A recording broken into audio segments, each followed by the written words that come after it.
Turn off the light and light a candle. Singer Teddy Pendergrass is in critical condition right now in a Philadelphia hospital. I never really got a chance to tell my side of things, and it was important to me.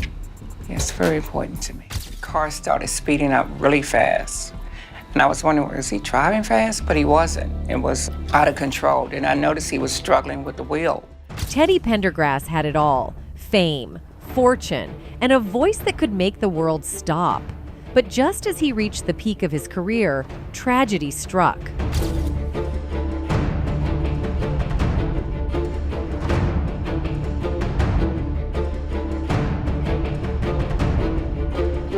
But what if that accident wasn't just an accident? Was Teddy Pendergrass silenced for knowing too much? I did not have to change what I believe in to make what I enjoy doing work for me. And did powerful people in Hollywood warn him not to reveal certain secrets? This story is deeper than just a car crash. It's a tale of power, sabotage, and the dark underbelly of the music industry. From an early age, music was a big part of Teddy's life. He started singing at just 2 years old, and by 3, he amazed his church community by performing "If I Could Write a Letter to Heaven." Growing up, Teddy's love for music was nurtured by his mother, who encouraged his passions and made sure he had opportunities to explore his talents. Whether it was singing in school choirs or enjoying activities like ice skating, Ida ensured Teddy had a well-rounded childhood. Teddy's school years were marked by his natural talent and academic ability.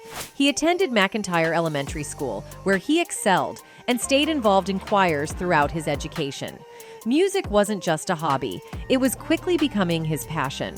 For many, many years, I had no idea of what I could do or what I had to do to keep my life moving forward. When Teddy was young, his mother worked in a building that housed musical equipment. Teddy used to sneak off to play the drums during her shifts, fueling his growing love for music. Their move to an apartment near the Uptown Theater, a hub for Philadelphia's R&B scene, was another turning point. Teddy often watched legendary Motown artists perform there, but it was Jackie Wilson who made the biggest impression on him. Watching Wilson's electrifying performances and the frenzy he caused among female fans inspired Teddy to dream of becoming a star himself. As a teenager, Teddy started to drift from his religious upbringing but stayed deeply connected to music. He joined school choirs, including the Edison Master Singers at Edison High School, and worked hard to hone his craft. However, life wasn't always smooth. Growing up in Philadelphia during a time of gang violence presented challenges. One night, Teddy witnessed a robbery, but was wrongly arrested for the crime. He was sentenced to 4 months at the Youth Study Center, a traumatic experience that left a lasting mark on him.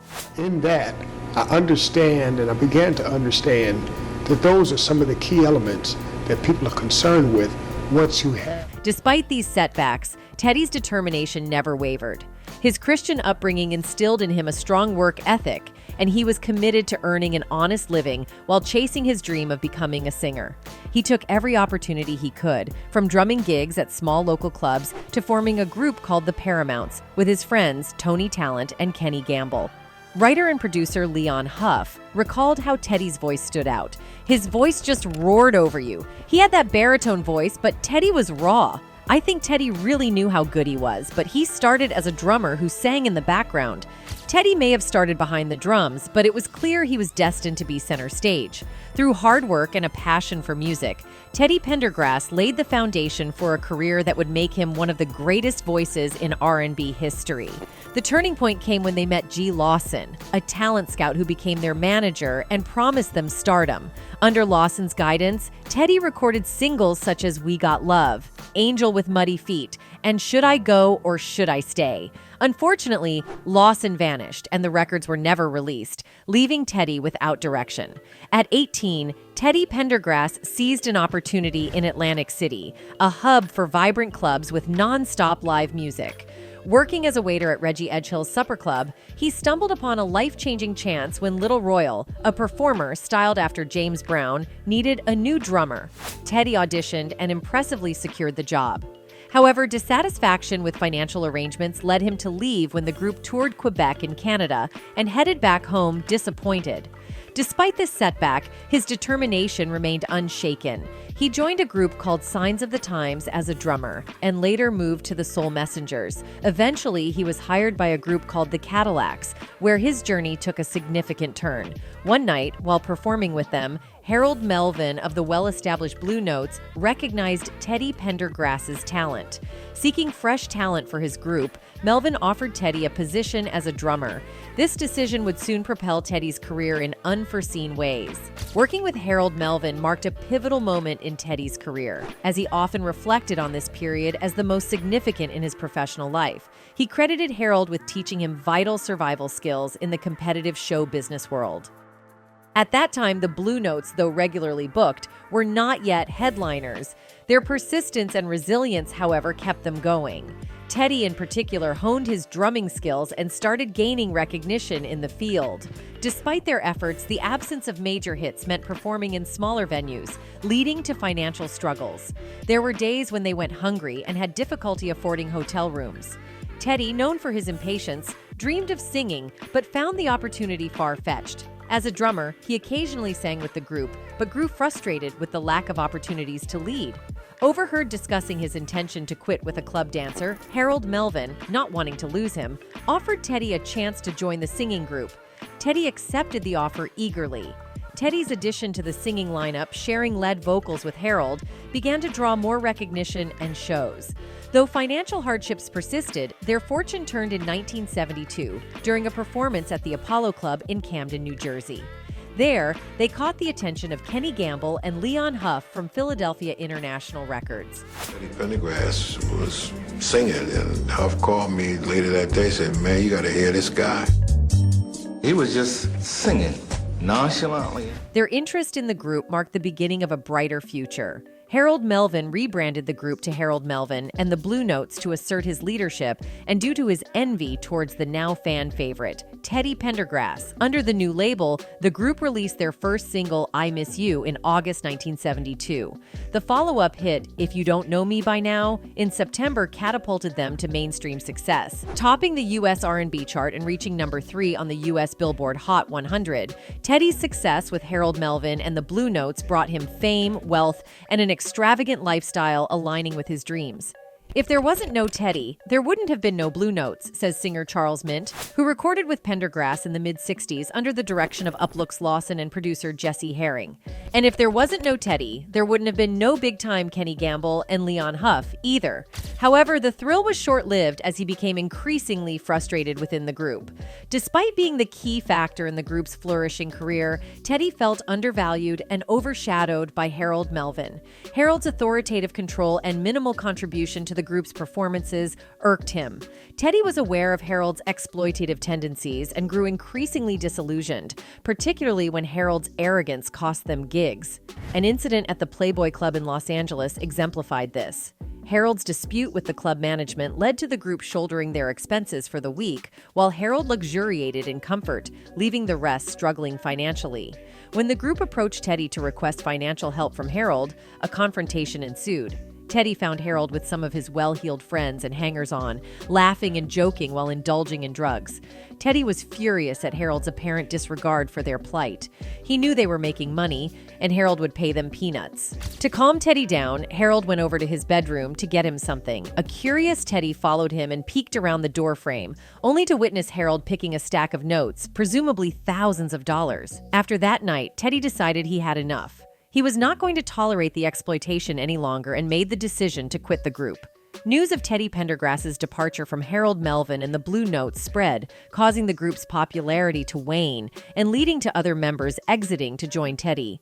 Despite threats of bodily harm from Harold Melvin, Teddy remained steadfast in his pursuit of a solo career. In need of a manager to navigate the business aspects of the music industry, Teddy turned to Taaz Lang, a smart and successful businesswoman and the ex-wife of Philadelphia Eagles fullback Izzy Lang. At the time, Taaz was Teddy's girlfriend. Known for her connections with high-profile celebrities like Dionne Warwick and Nancy Wilson, Taaz was admired by Teddy for her intellect and beauty. He moved into her Mount Airy home, a popular gathering place for celebrities. With their relationship flourishing, Teddy asked Taaz for a $15,000 loan to support his teddy bear productions company, offering her 10% of the royalties from his first album. She agreed, and despite their breakup 2 months later, Taaz continued as his business manager, even negotiating a solo deal with Gamble and Huff. However, a startling discovery in the contract strained their professional relationship. Contrary to their agreement of Taaz receiving 10% from only the first album, the contract entitled her to a perpetual 10% from all of Teddy's future albums and business earnings.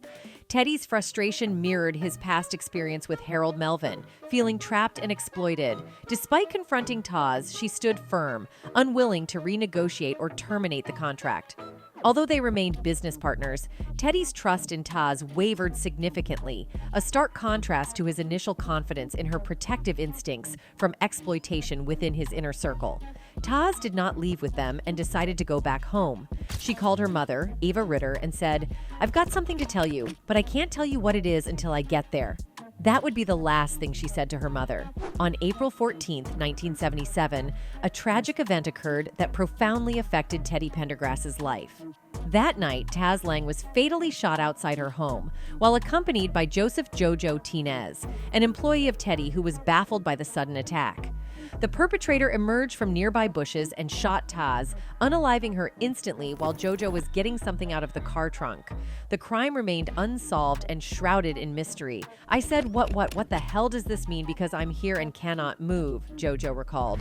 The police theorized that someone might have wanted to scare her, but instead unalived her. Jojo Tinez, deeply troubled by the incident, carried the burden of that night until his death in 2013.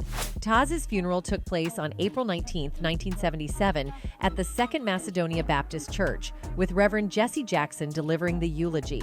She was interred at Chelton Hills Cemetery in Philadelphia.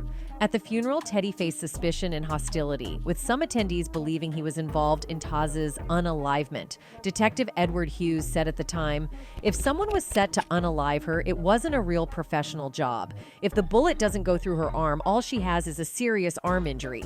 But anything's possible, and I wouldn't be surprised if someone had been sent there to scare her." Theories abounded, implicating the Philadelphia Black Mafia and Philadelphia International Records, who were rumored to resent Lang's influence over Teddy's career. Speculation also arose about Teddy's rekindled connections with childhood friends who were now in the mafia, believed to be a protective measure against Harold Melvin's threats. Taaz Lang was known for her dedication to Teddy Bear Productions and her efforts to eliminate financial exploitation of Teddy. However, her role may have made her a target. Questions lingered. Did Teddy orchestrate the M to retaliate against Taaz for contract disputes? Was it a long con for Teddy to exploit her resources and then eliminate her as she died even before his first album was released? Or was it an opportunistic act by someone else knowing the blame would likely fall on Teddy? The unresolved nature of the case suggests the involvement of powerful figures beyond Teddy. While speculation continued, Teddy, who also received threats, remained undeterred in pursuing his ambitions. His statement to me at that point was that, Brinkley, you know, if I wanted to commit I couldn't. A week after the tragic loss of Taaz, Teddy Pendergrass made a powerful solo debut at New York City's Carnegie Hall, marking the start of a new chapter in his career. He soon released his self-titled album, which achieved platinum status, driven by the disco hit I Don't Love You Anymore and the top 20 R&B single The Whole Town's Laughing at Me. The album also featured popular tracks like You Can't Hide From Yourself, The More I Get, The More I Want, and If I Had. In 1978, Teddy's second album, Life is a Song Worth Singing, hit the shelves with standout singles like Only You, and the chart-topping R&B hit Close the Door, cementing his image as a leading symbol in soul music. The album, which reached double platinum and topped the R&B charts, included hits like Get Up, Get Down, Get Funky, Get Loose, It Don't Hurt Now, and When Somebody Loves You Back. To be loved and be loved in... Teddy continued his success with the 1979 albums Teddy and Live Coast to Coast, and the 1980 album TP, featuring the hit Love TKO and a duet with Stephanie Mills, Feel the Fire, as well as the Ashford and Simpson composition, Is It Still Good to You? From 1977 to 1981, Pendergrass achieved an unprecedented feat by releasing 5 consecutive platinum albums, setting a record for an R&B artist. His skyrocketing popularity led to sold-out concerts and the innovative women-only concerts organized by his manager, Shep Gordon. These concerts, where fans often threw lingerie on stage and received chocolate-covered teddy bear lollipops, significantly boosted his fame, earning him the nickname the Black Elvis. He even bought a 34-room mansion near Philadelphia, akin to Elvis's Graceland. By 1982, Teddy Pendergrass had firmly established himself as a top R&B artist, competing with legends like Marvin Gaye and surpassing peers like Barry White. His influence was evident in the R&B genre, inspiring responses from other artists such as the Isley Brothers with their hit Don't Say Goodnight, It's Time for Love, as a homage to his song Turn Off the Lights. Don't say goodnight. Teddy Pendergrass's meteoric rise to fame brought with it an aura of invincibility and a touch of arrogance. He was living a life of luxury, owning horses, a private jet, a variety of high-end cars, and securing lucrative endorsement deals, including with liquor companies. He even launched his own fashion line, the Teddy Pendergrass Celebrity Jeans. However, his success and lifestyle inevitably attracted envy and enemies, not only from his industry achievements, but also from personal missteps. The legendary Rick James, a fellow artist managed by Shep Gordon, allegedly warned Teddy about his reckless behavior and hubris. Teddy's habit of engaging in affairs with other men's wives and his perceived self-importance were sources of conflict. Disputes arose with notable figures like the Isley Brothers, Bobby Womack's crew, and Marvin Gaye, who accused him of imitating his style and having an affair with his wife. Teddy's penchant for speeding often put him on the police radar, and he was a target for mobster extortion attempts. The jealousy and resentment from those he had wronged also created a constant threat to his safety. On one occasion, a woman he had wronged during a tour attempted to attack him with a knife backstage, a situation he narrowly escaped due to his quick reaction. This environment of envy and vengeance was a persistent shadow over his otherwise glittering career. On March 18, 1982, just before his 32nd birthday, Teddy Pendergrass experienced a life-altering event in Philadelphia's East Falls area. He recounts in his book, Truly Blessed, how this incident always haunted him. That evening, Teddy, the ladies' man, was at Club Elan with a friend, Yeche, when they were approached by Tanika Watson, a person he vaguely remembered from the 70s. Unbeknownst to Teddy, Tanika, born John Watson, had transitioned to a woman in 1977 as she felt she was trapped in the wrong body. It is said that as the night was advancing and Yeche had to work the next day, Teddy offered to drop her off at her place and requested Tanika to tag along, promising to return her to the club later. Watson recalled, "He called me over to his car. It was a Rolls Royce. I thought he was a pimp because I wasn't used to people really having Rolls Royces. He said, 'I'm getting ready to leave too. Would you like a ride home?' So I said, 'Sure.'" After dropping off Yeche at her place and heading back to downtown Philadelphia along Lincoln Drive, known for its treacherous curves, his Rolls Royce's brakes failed, and it crashed into a tree, paralyzing Teddy from the chest down. He had a fracture in his neck, which paralyzed his arms and legs.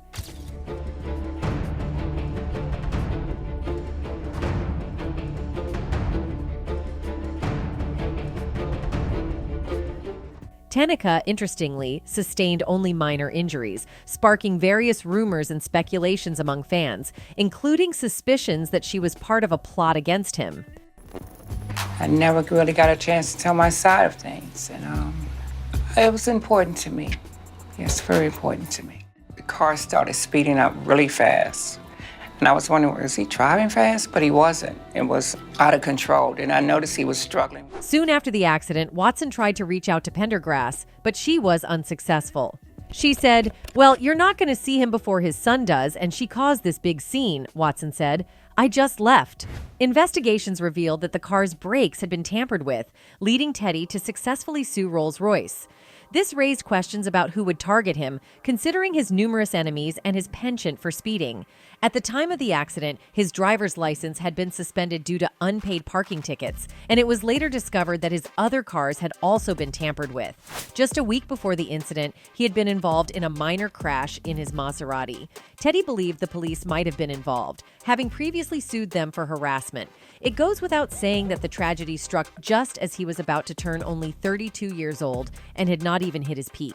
He was just on the verge of superstardom when it was all taken away from him. Did he fly too close to the sun and get his wings burnt off, just like the other greats at their peak? Or was it karma doing its thing for all the sins he had committed over the years? All we can do is speculate. The aftermath of Teddy Pendergrass's tragic accident in 1982 led to a profound transformation in his life. Struggling with depression and a loss of his previously unshakable confidence, he contemplated taking his own life.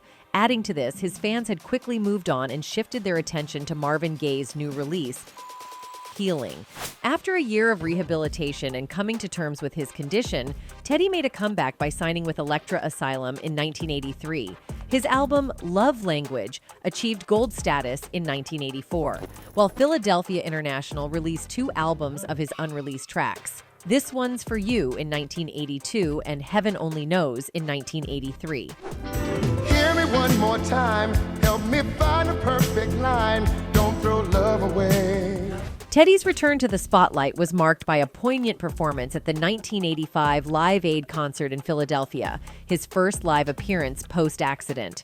The emotional performance included a rendition of Diana Ross's Reach Out and Touch, Somebody's Hand, alongside Ashford and Simpson in front of a live audience of over 99,000 and 1.5 billion TV viewers. "I am truly grateful to be here today, and I want you to know I feel your love," he said. That same year, he released the album Working It Back. But just when things looked like they were going back to normal, tragedy struck again. On July 3, 1986, Teddy was critically injured when the specially equipped van he was driving slammed into a telephone pole. He suffered internal bleeding and underwent abdominal surgery to determine the extent of his injuries.